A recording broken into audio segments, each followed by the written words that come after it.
Hello class, good morning. My name is पर जैसा कि हम पिछले क्लास में पढ़ रहे थे कि हमारा फर्स्ट चैप्टर कंटिन्यू हो रहा था, जिसके में हमने फाइनल गुड्स और इंटरमीडिएट गुड्स के बारे में डिफरेंस पढ़ा था। सो आज हम आगे पढ़ेंगे, लेकिन वीडियो स्टार्ट करने से पहले मैं आपको फिर से एक इंस्ट्रक्शन देना चाहूँगा कि आप वीडियो को में कमेंट करके ज़रूर बताइएगा कि अगर आपको कोई डाउट है। अगर डाउट नहीं है तो जैसे ज़रूर कमेंट करना है। तो चलिए हम वीडियो स्टार्ट कर रहे हैं। तो जैसे हमने फाइनल और इंटरमीडिएट गुड कर रहा था, तो उसके बाद दो एक टाइप्स उसके और निकल के आती है, उसकी क्लासिफिकेशन दो टाइप्स की और निकल के आती है। वो थी कंज्यूमर गुड्स और दूसरा था हमारा कैपिटल गुड्स। बच्चे, एक था हमारा कंज्यूमर गुड्स और सेकंड था हमारा कैपिटल गुड्स। अभी कंज्यूमर गुड्स नाम से हमें समझ आ रहा है कि कौन से गुड्स होंगे, यानी ये वो गुड्स होंगे जो कंज्यूमर यूज़ करेंगे डायरेक्टली अपनी नीड्स को सेटिस्फाई करने के लिए। यानी कि ये वो चीज़ें होंगी जो कंज्यूमर सिर्फ कंज्यूमर्स, प्रोड्यूसर नहीं, सिर्फ कंज्यूमर्स कंज्यूम करेंगे, यानी कि बाय करेंगे अपनी सेटिस्फेक्शन को पूरी करने के लिए। सो एक आसान सी डेफिनेशन लिख देता हूँ मैं। Goods purchased bye customers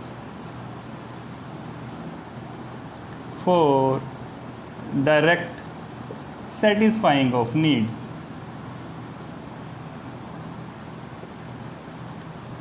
for direct satisfying of needs, यानी कोई भी ऐसी चीज़ जो कंज्यूमर सिर्फ अपने फ़ायदे के लिए अपनी नीड्स को सेटिस्फाई करने के लिए यूज़ कर लेता है, उसको कंज्यूमर गुड्स बोलते हैं। जैसे एग्जांपल मैंने पिछली बार भी दिया था, जैसे आपकी कोई शर्ट हो गई, आपके पास पेन हो गया, आपके पास कोई भी कॉपी पेन हो गया, तो ये सारे हमारे कौन से हो गए? Consumer goods. कंज्यूमर गुड्स में आगे इसकी जो टाइप्स हैं वो मेन है। इसके 4 टाइप्स होते हैं बच्चे। ये जो कंज्यूमर गुड्स होते हैं वो 4 टाइप्स के होते हैं। पहले नेम लिख दूँ इसके। सबसे पहले होते हैं durable goods, durable, semi durable, non durable और सर्विसेज। ध्यान से सुनिए बच्चे, durable, semi durable, non durable and services. अभी आपने ड्यूरेबिलिटी का नाम सुना होगा, ड्यूरेशन का आपने नाम सुना होगा। तो ड्यूरेबल की क्या खासियत है कि वो लंबे समय तक चलती है, इसका उसका नाम ड्यूरेबल है। तो ऐसे ये वर्ड बना है ड्यूरेबल।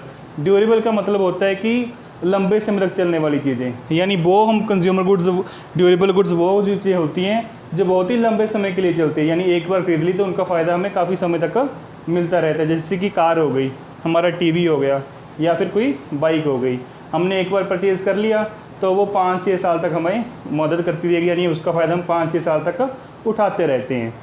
सो इसमें क्या लिखेंगे? ड्यूरेबल गुड्स हमारी कौन सी होगी? एक तो जिसका हम यूज़ 5 to 10 ईयर्स करते हैं, 5 to 10 ईयर्स, या फिर उससे भी ज़्यादा यूज़ करते हैं, वो कौन सी गुड्स होती हैं? Durable goods. इसकी सेकंड कैटेगरी क्या होगी? High price.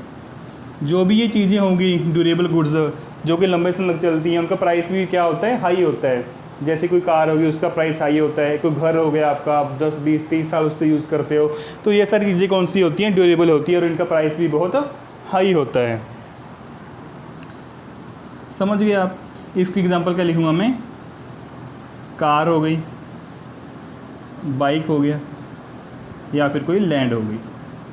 अगर आपको दिख नहीं रहा तो मैं बता रहा हूँ आपको, कार हो गई हमारी, बाइक होगी, या फिर कोई लैंड हो गया, ये होगी हमारी ड्यूरेबल गुड्स। अभी सेमी ड्यूरेबल गुड्स कौन सी होंगी? यानी एक तो सेमी ड्यूरेबल गुड्स वो गुड्स होती हैं जो कि हमें थोड़े लंबे समय, यानी 1-2 साल तक यूज़ करते हैं, जिसका हम यूज़ 1-2 साल तक करते हैं। 1-2 साल मतलब पहले लिख दूँ मैं, जिसका यूज़ हम 1 से 2 साल के लिए करते हैं, और इनका प्राइस भी मीडियम होता है।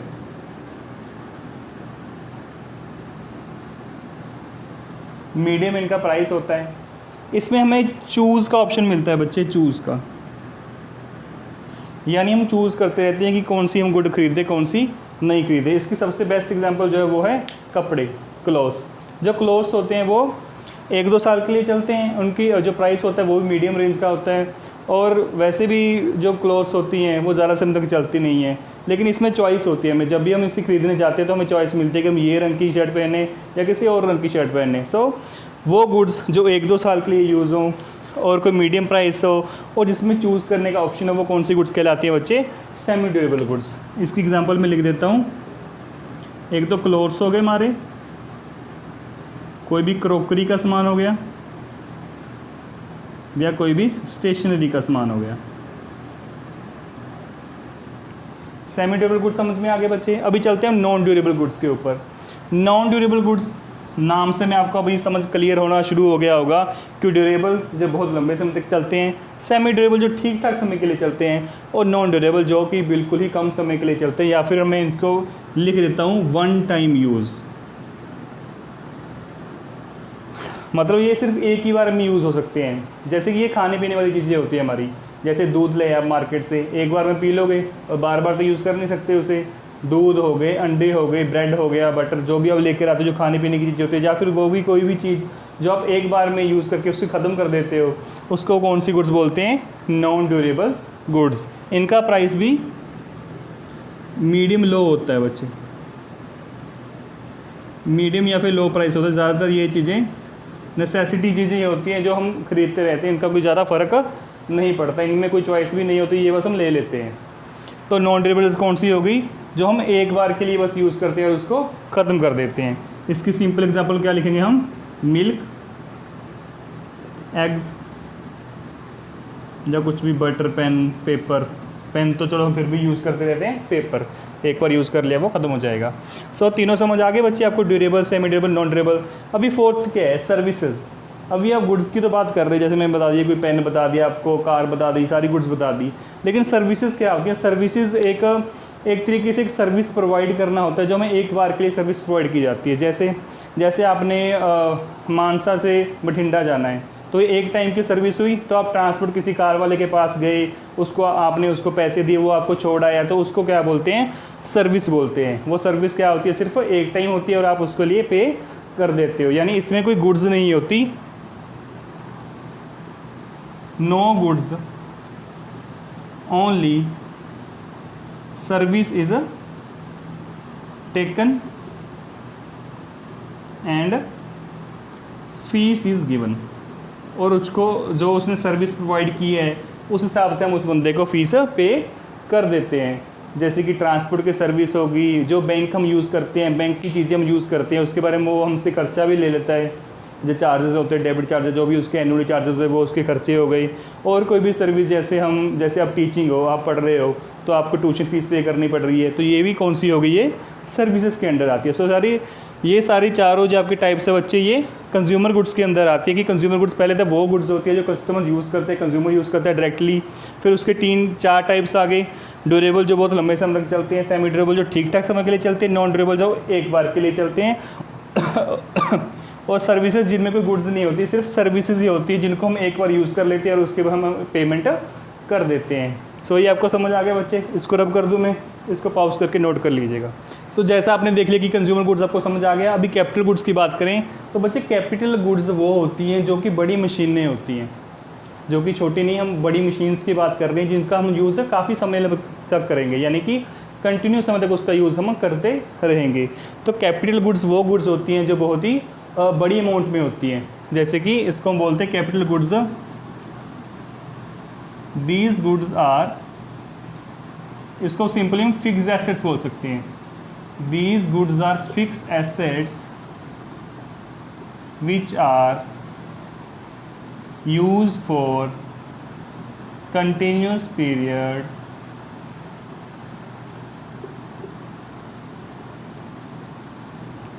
कैपिटल गुड्स वो गुड्स होती हैं जो फिक्स एसेट्स के रूप में होती हैं और जिनका हम कंटिन्यू समय तक यूज़ करते रहते हैं। अभी ये कैपिटल गुड्स वो मशीनें, इसको ज़्यादातर इसकी एग्जांपल जो मेन एग्जांपल है वो मशीन ही होती है, कोई उसकी एग्जांपल मशीन ही है। ज़्यादातर कैपिटल गुड्स प्रोड्यूसर्स यूज़ करते हैं, मैन्युफैक्चरर्स यूज़ करते हैं ताकि वो अपनी रॉ मटेरियल लेकर आते रहें, उसको प्रोडक्शन करते रहें, उसको फाइनल गुड में कन्वर्ट करते रहें। तो कैपिटल गुड्स समझ आ गया बच्चों। कंज्यूमर गुड्स वो होगी जो कंज्यूमर डायरेक्टली एक बार में नहीं, मतलब एक बार बाय करके उसको यूज़ करते रहते हैं। लेकिन कैपिटल गुड्स सिर्फ फिक्स एसेट्स चीज़ें होती हैं जिसका हम यूज़ लंबे समय तक करते हैं।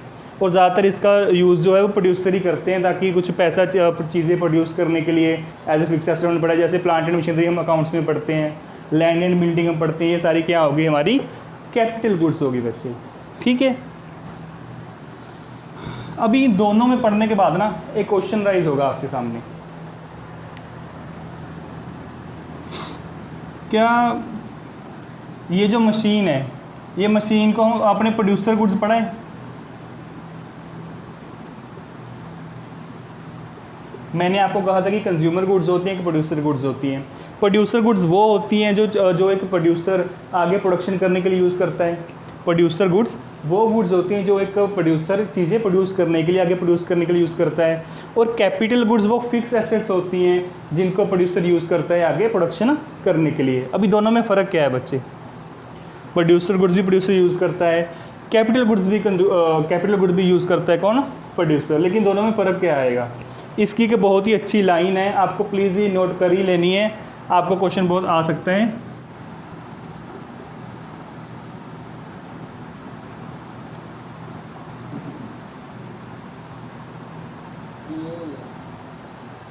कि all capital R producer goods, ये मान लिया हमने कि जो ये बड़ी मशीनें होती हैं वो प्रोड्यूस करने की मदद करती हैं। All capital goods are producer goods but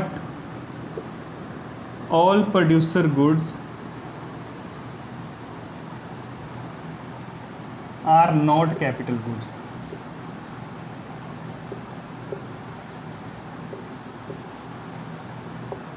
क्या एक स्टेटमेंट आपको याद करनी है कि all capital goods are producer goods, ये मान लिया, लेकिन but all producer goods are not capital goods. क्यों?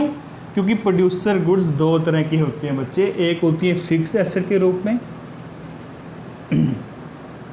और एक होती है रॉ मटेरियल के रूप में। एक फिक्स एसेट्स में, एक रॉ मटेरियल में। और क्योंकि कैपिटल गुड्स में सिर्फ ये वाली एसेट्स ही आती हैं, कैपिटल गुड्स में सिर्फ फिक्स एसेट्स ही आती हैं, रॉ मटेरियल नहीं आता, इसलिए हम बोलते हैं कि capital goods are producer goods but all producer goods are not capital goods. So बच्चों, आपको दोनों में डिफरेंस क्लियर हो गया अभी, तो इसको नोट कर लीजिएगा, ये बहुत ही अच्छा पॉइंट था।